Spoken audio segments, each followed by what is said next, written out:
Baie welkom by ons erediens van die NG Gemeente Kempton Park Oos, soos wat jy in die mooi inleiding gesien het.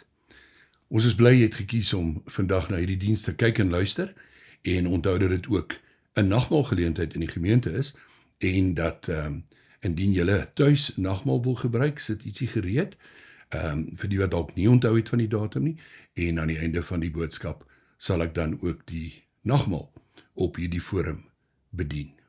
Wat die kerklike jaar aan betref, is ons nou in daardie baie interessante periode tussen Jesus se opwekking uit die dood en sy hemelvaart, daardie 40 dae, waarin hy volgens Paulus, 1 Korintiërs 15, aan meer as 500 mense verskyn het, en hy noem ook van Jesus se disippels, apostels aan wie hy verskyn het, en enkele ander.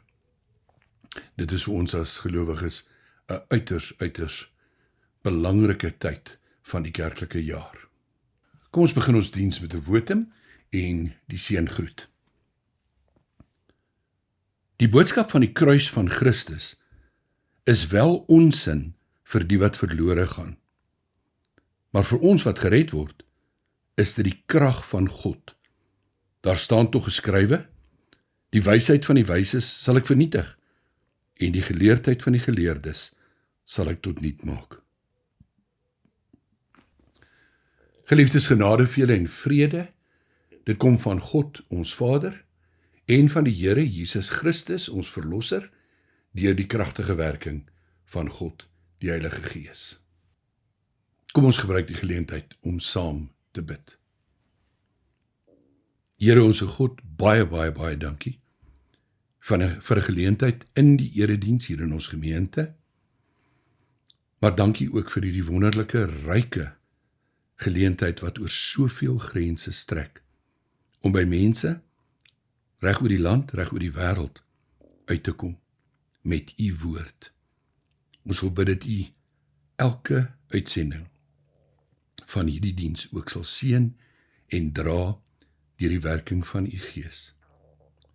Word verheerlik deur ons erkenning dat ons in u glo as die enigste, die lewende en die ware God, en met name ook as die Here Jesus Christus, wat opgewek is uit die dood en lewe. Seën ons as ons luister na gedeeltes uit u woord en saam nadink oor die waarheid van u opwekking. Dit alles bid ons in afhanklikheid. Amen. Somtyds is dit baie goed om na moeilike aangeleenthede te kyk deur die oë van kinders. Kinders het die vermoë om groot en ingewikkelde goed dikwels vanuit 'n baie eenvoudige hoek te benader. En ek onthou dat ek as kind dikwels gewonder het oor die verskynings van Jesus na sy opwekking uit die dood. So inleidend wil ek vra, het jy ook al gewonder waarom Jesus tydens daardie periode van die 40 dae met die verskeie verskynings, waarom hy nie homself gaan wys het aan die Joodse leiers nie? Ek bedoel, dit sou tog net absoluut volgens ons sin maak. 'n tweede moontlikheid sou wees dat hy homself gaan wys het aan die Romeinse regering, en indien moontlik, as hy by Pontius Pilatus kon uitkom of kon vra om Pontius Pilatus te sien, dat hy vir Pontius Pilatus gaan wys het dat hy lewe.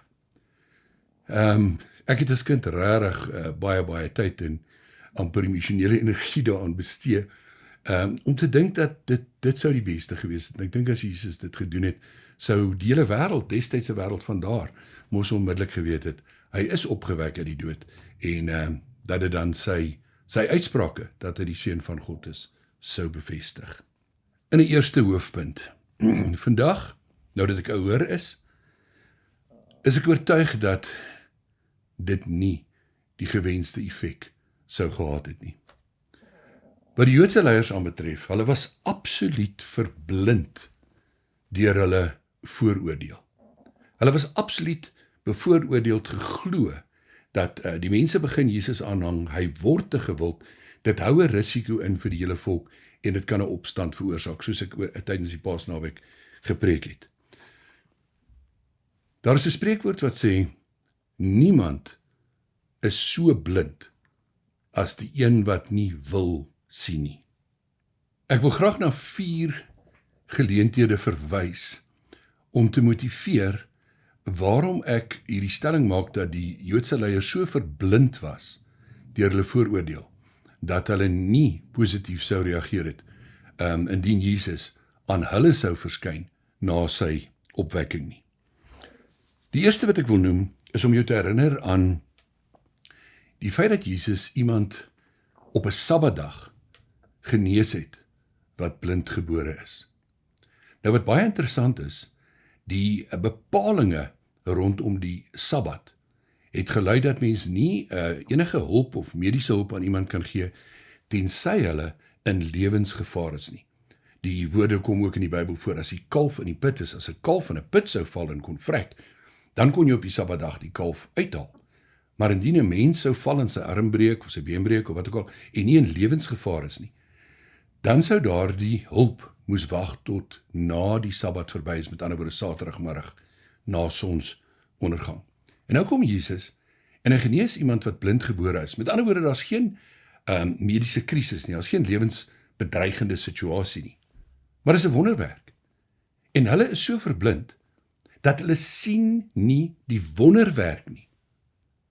Hulle sien slegs die oortreding van hulle reëls ten opsigte van die Sabbat. En daarom vat hulle Jesus aan oor die feit dat hy hierdie man op 'n Sabbatdag genees het. Dis my sprekende voorbeeld van hoe verblind hulle was. Tweede belangrike teks waarna ek wil verwys, is die gelykenis wat Jesus vertel, en ek gaan op geensins in detail nou daarin nie. Die gelykenis wat Jesus vertel van die ryk man en Lazarus. Dis nou nie Lazarus die vriend van Jesus en die broer van Martha en Maria nie, ons kom nou by hom. Maar die gelykenis van die ryk man en Lazarus, wat albei sterf en dan in die lewe hierna is, dan lees ons dat Lazarus is by vader Abraham en die ryk man is in 'n plek waar hy intens ly. En dan vra hy vir vader Abraham, stuur asseblief vir Lazarus terug om my broers te gaan waarsku. En dan maak Jesus in hierdie gelykenis die belangrike uitspraak dat hy sê, hulle het Moses en die profete, tegniese term vir, hulle het die woord van God, hulle het die Bybel, hulle het die Ou Testament. As hulle na die woorde van die wet en die profete nie luister nie, sal hulle ook nie luister na iemand wat uit die dood uit na hulle toe gestuur word nie. Die derde voorbeeld wat ek wil noem, is dan juist die opwekking van Lazarus, Jesus se vriend, die broer van Martha en Maria. Johannes 11 is die betrokke hoofstuk. Nou wanneer ons daar lees, dat Jesus vir Lazarus op die 4de dag, na sy dood, uit die dood uit opwek, dan lees ons dat die mense tot geloof in Jesus kom, en dat hulle vir die godsdienstige leiers gaan vertel, van hierdie opwekking van Lazarus. En dan kry ons 2 reaksies. Mense wat tot geloof in Jesus kom, en die godsdienstige leiers wat dan nie tot geloof in Jesus kom nie, maar dan die uitspraak maak dat hulle sê, nou sal hulle Jesus en Lazarus doodmaak. Absoluut verblind. Die 4de voorbeeld wil ek graag lees uit Matteus 27 en 28. Matteus 27 van vers 62 tot 66. Die volgende dag, die dag na die Vrydag, het die priesterhoofde en die fariseërs by Pilatus gekom. En vir hom gesê, meneer, ons onthou dat toe daardie bedrieër nog geleef het, hy gesê het, na 3 dae sal ek uit die dood opgewek word. Gee dan bevel, dat die graf 3 dae veilig bewaak word, sodat sy disippels hom nie dalk kom steel, en vir die mense vertel, hy is uit die dood opgewek nie. Dan sal die tweede bedrog erger wees as die eerste. Pilatus antwoord hulle, hier is vir julle 'n wag, gaan beveilig die graf so goed as julle kan. Hulle het toe gegaan en die graf beveilig deur die klip te verseël en die wag daar te laat bly. Dan uit Matteus 28 vanaf vers 11 tot 15. Terwyl die vroue op pad was, kom party van die wagte in die stad aan en vertel vir die priesterhoofde alles wat gebeur het. Die priesterhoofde het saam met die familiehoofde vergader en die volgende plan gemaak. Hulle het vir die soldate 'n groot som geld gegee en gesê, julle moet sê, sy disippels het in die nag gekom en sy liggaam gesteel terwyl ons geslaap het. En as die goewerneur daarvan hoor, sal ons hom tevrede stel en sorg dat julle nie bekommerd hoef te wees nie. Die wagte het toe die geld gevat en gemaak soos hulle voorgesê is. Hierdie storie word tot vandag toe onder die Jode vertel.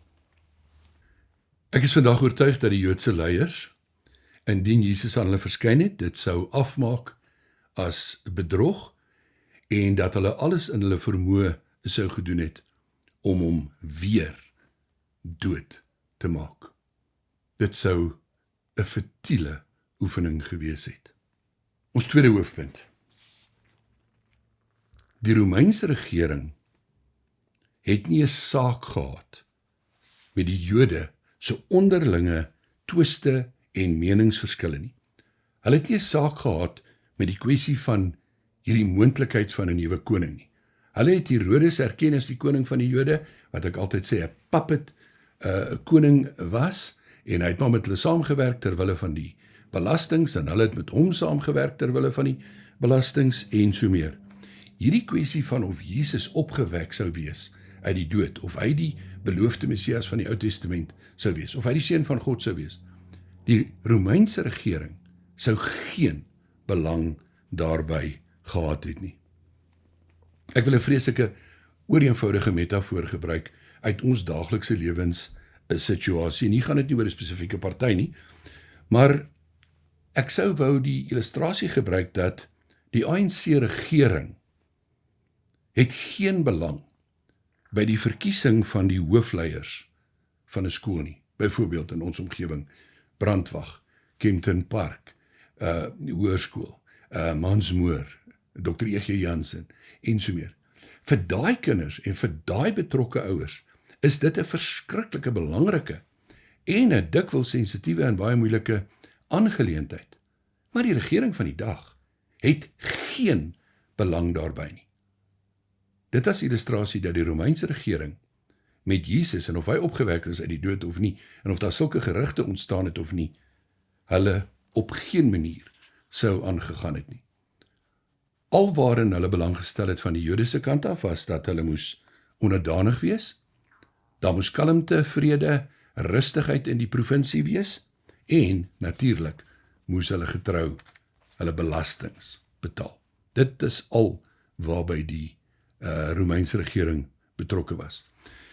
Verder op hierdie punt moet ons ook nou in ag neem. Jy weet, ons dink nou as Jesus sou verskyn, sou hy dadelik herkenbaar wees vir hulle. Maar onthou nou, dit is 'n voorwetenskaplike tyd in 'n sekere sin. Daar was nie DNA-toetse wat gedoen kon word, foto's, bewyse van identiteit nie. So indien iemand na vore sou kom en sê hy is die Jesus wat opgewek is uit die dood, sou dit glad nie so eenvoudig gewees het om dit regtig te bewys nie, en sou dit verskriklik maklik afgemaak kon word as een of ander bedrogspil. Ons derde hoofpunt. Aan wie verskyn Jesus wel en waarom? By hierdie tweede hoofpunt wil ek hier terugneem na die skrywer Lukas. Lukas was 'n mediese dokter. Hy skryf 2 geskrifte of boeke, naamlik die Evangelie volgens Lukas en dan die Handelinge van die Apostels. Nou, Lukas was 'n dokter en het deeglik navorsing gedoen voordat hy sy 2 geskrifte geskryf het. En die inleidings wat hy skryf tot daardie 2 geskrifte is vir ons van die uiterste belang. Kom ek lees die inleiding tot die eerste geskrif daar uit Lukas uit. Lukas 1 vanaf vers 1 tot 4. Hooggeagte Theophilus, daar is baie wat onderneem het om 'n verhaal te skrywe van die dinge wat onder ons gebeur het. Hulle het dit opgeteken, soos dit aan ons oorgelewer is, deur die mense wat van die begin af ooggetuies en dienaars van die woord was. Daarom het ek dit ook goed gedink, om self alles stap vir stap van vooraf te ondersoek en die verhaal noukeurig in die regte volgorde vir u neer te skryf. So kan u te wete kom dat die dinge waaroor u onderrig is, heeltemal betroubaar is. Dan die inleiding tot die Handelinge, wat Lukas ook skryf, die Handelinge van die Apostels, Handelinge 1 vanaf vers 1. My eerste boek, Theophilus, het ek geskrywe oor alles wat Jesus gedoen en geleer het, van die begin af, tot op die dag van sy hemelvaart. Voordat hy in die hemel opgeneem is, het hy deur die Heilige Gees bevele gegee aan die manne wat hy as apostels uitgekies het.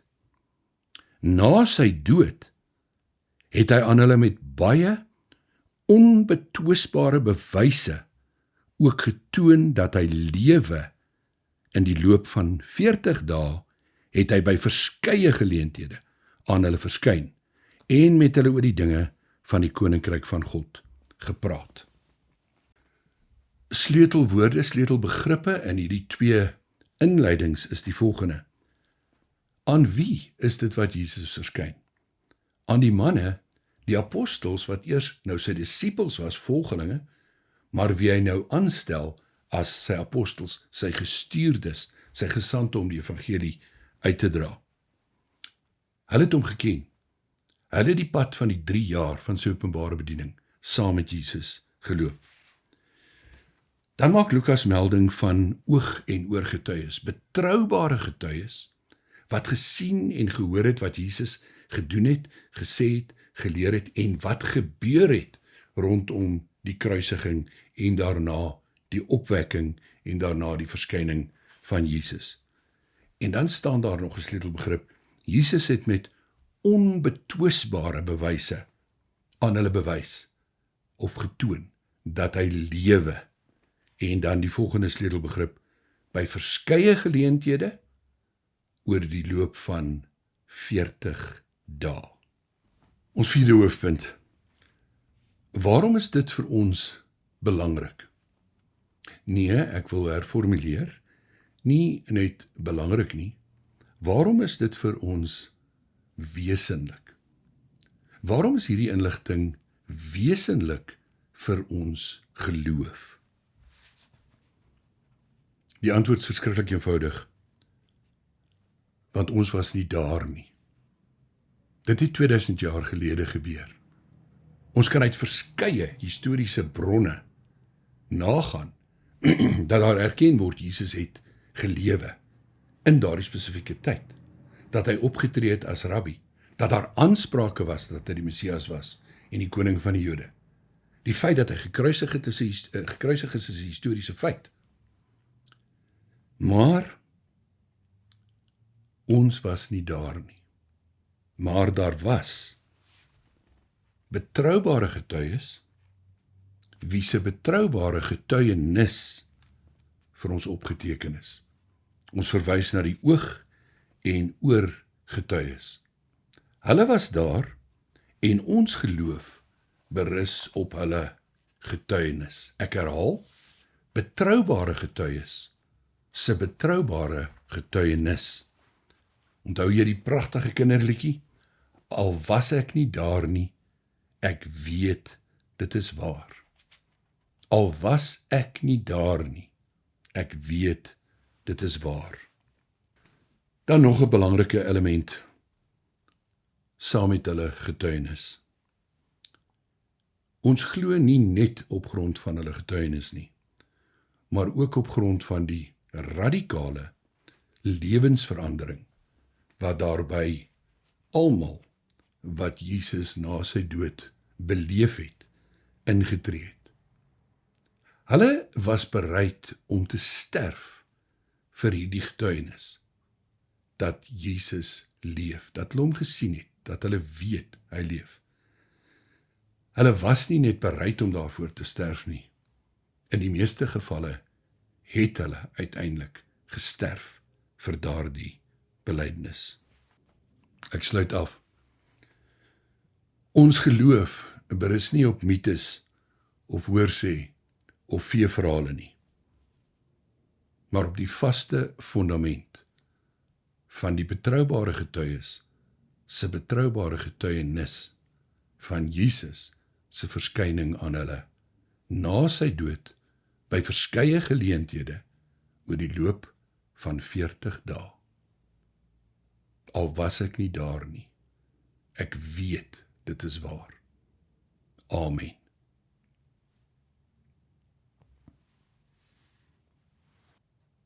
Here, baie dankie vir u woord. Baie dankie vir die werking van u Gees. Baie dankie vir u besluit, Here Jesus, oor waar, wanneer en aan wie u sou verskyn. En dankie God, die Heilige Gees, wat die getuienis van hierdie getuies en die opteken daarvan oor 'n periode van 2000 jaar gedra het, sodat ons dit vandag in ons eie taal kan lees en weer herinner kan word aan die waarheid. Here, dan wil ons bid dat u nou vir ons ook sal versterk. Nie net deur die woord nie, maar deur die teken van die nagmaal. Deur die herinnering aan nie net u dood nie, maar ook aan u opwekking. Ons vra dit in afhanklikheid van u. Hoor ons asseblief. Amen. Geliefdes, voordat ons die nagmaal saam gaan gebruik, 'n kort reflektering op die wesenlike betekenis van die nagmaal. Die doop is 'n eenmalige teken dat ons in die verbond van God ingesluit is, dat ons aan hom behoort, dat ons sy kinders is en dat dit wat hy in Christus Jesus gedoen het vir ons tel. Die nagmaal is 'n herhalende, 'n oor en oor herdenking van hierdie realiteit, van hierdie waarheid, en ek wil daardie waarheid in 'n neutedop opsom, hierdie waarheid dat Jesus Christus die beloofde Messias van die Ou Testament is, dat Jesus Christus die Seun van God is en self God, dat Jesus Christus na sy dood opgewek is uit die dood, soos Paulus dit beskryf, deur 'n magsdaad van die Vader, en dat Jesus opgevaar het na die hemel en sit aan die regterhand van God en pleit vir ons.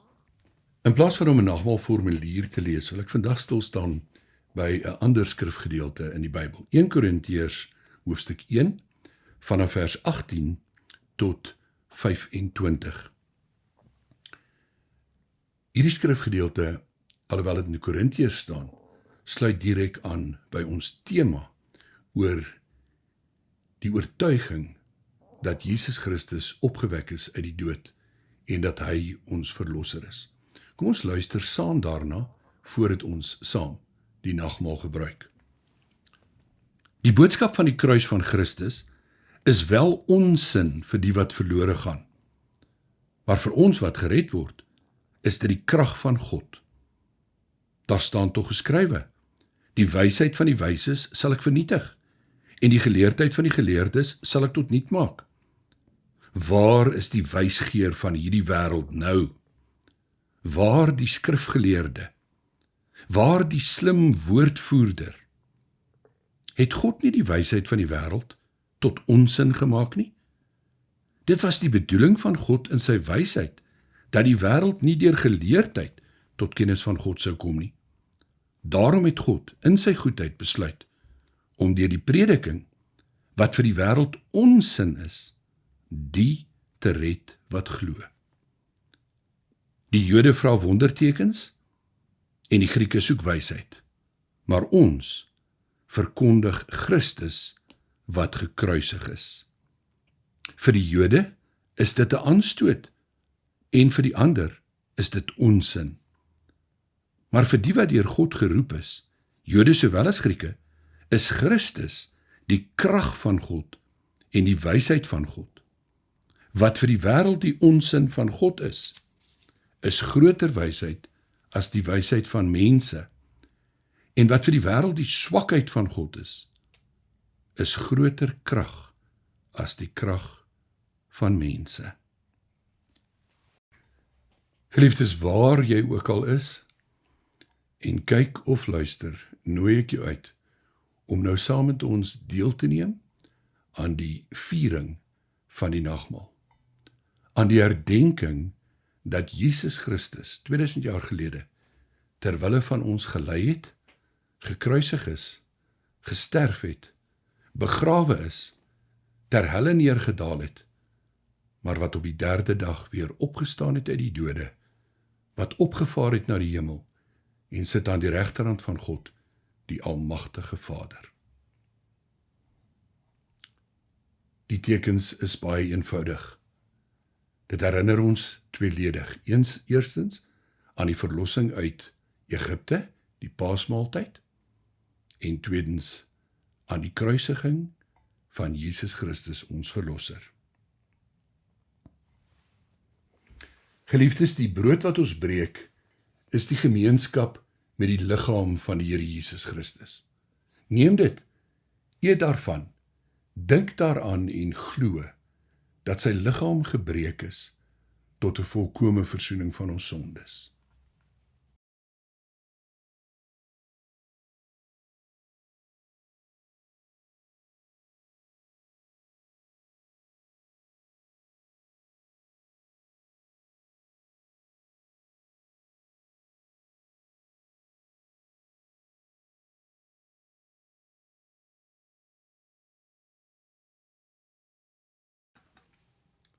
Die beker van danksegging. Dit is die gemeenskap met die bloed van die Here Jesus. Neem dit, drink daarvan, dink daaraan en glo dat sy bloed vergiet is tot 'n volkome versoening van ons sondes.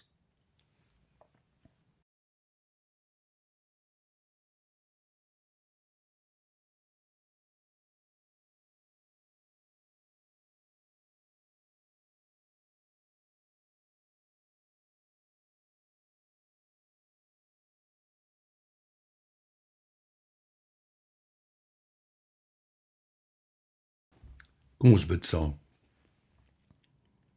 Here, dankie vir hierdie eenvoudige tekens van wyn en brood, en dat dit lei tot ons geestelike versterking, ons herinnering, ons bevestiging aan u waarheid. Maar Here, nou wil ons bid dat u ook met ons elkeen sal wees in ons lewens, in ons bepaalde lewensomstandighede, met ons uitdagings, ons vreugdes, ons geleenthede en alles wat daarmee gepaard gaan. Dankie vir die woord en dankie dat die woord vas, betroubaar en waar is en dat die woord en die teken van die nagmaal gedra word deur die werking van die Heilige Gees om dit ons realiteit te maak. Ons gebed is in afhanklikheid van U en op grond van die oorwinning van Jesus Christus ons verlosser. Amen. Die genade van die Here Jesus Christus en die liefde van God ons Vader en die versterkende, vertroostende, lerende teenwoordigheid van God die Heilige Gees bly by jou. Amen.